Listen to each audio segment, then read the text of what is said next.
This is a snapshot of a city undergoing enormous change.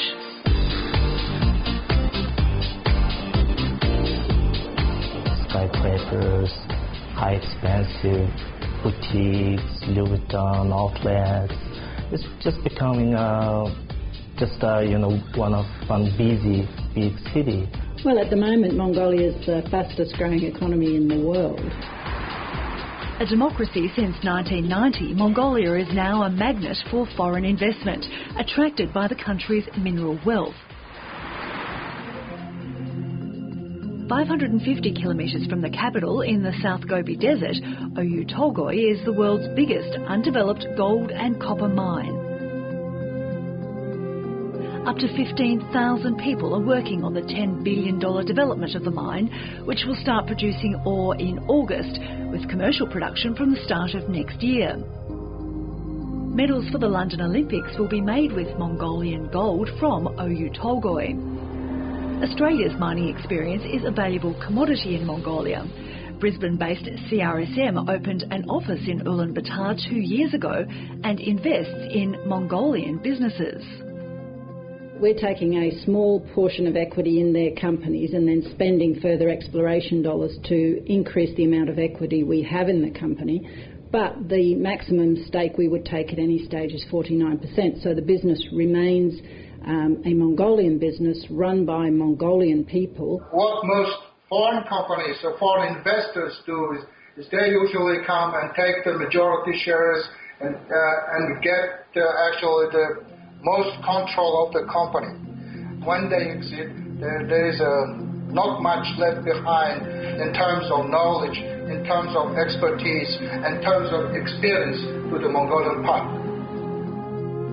The CRSM investment has helped junior exploration company Mongol-Altai grow in 1 year from no staff to 30 employees with 2 offices and an extensive exploration program in the Altai Mountains, one of the country's most remote areas.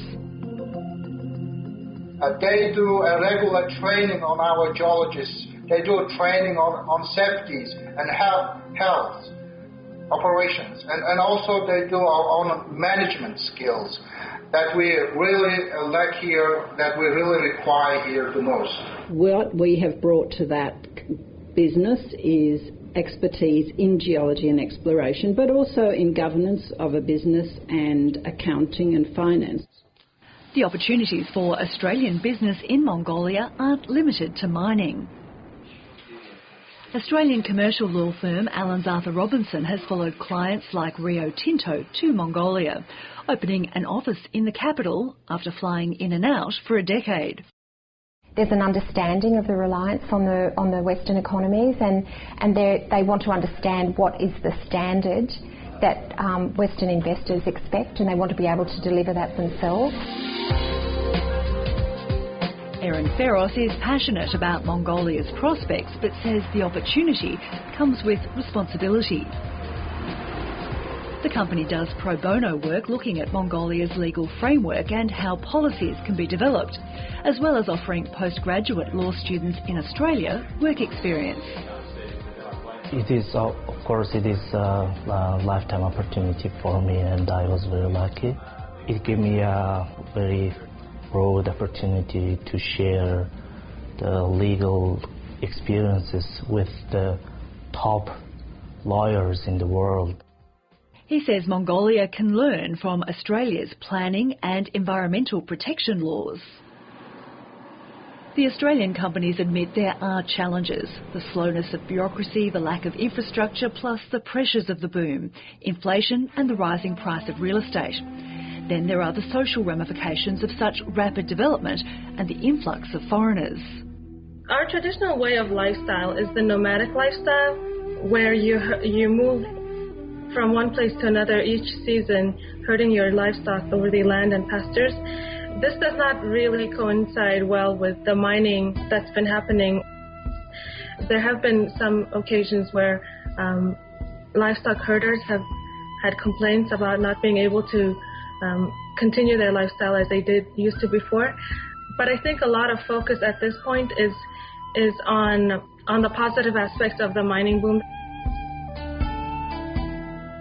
we have to keep our ethnicity, and we have to keep ourselves as Mongolians, because we have thousands of years history, we have very rich history and tradition, and so I think it's like, it's like balanced,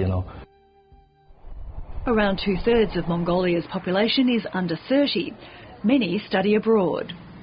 There's a really solid relationship that goes back just the past, say, 20, 30 years, where the Australian government sponsored a number of scholarships for Mongolian students to study in Australia. A term used frequently in Mongolia, and that's people who are described as Mozzies. So Mongolians who've been educated in Australia are known as Mozzies. We call it Australia-Mongolia Society, and we are almost over 300. They share an optimism for Mongolia's future and Australia's part in it. Every one of us really want to contribute to our country's development and prosperity, and I hope I can contribute something.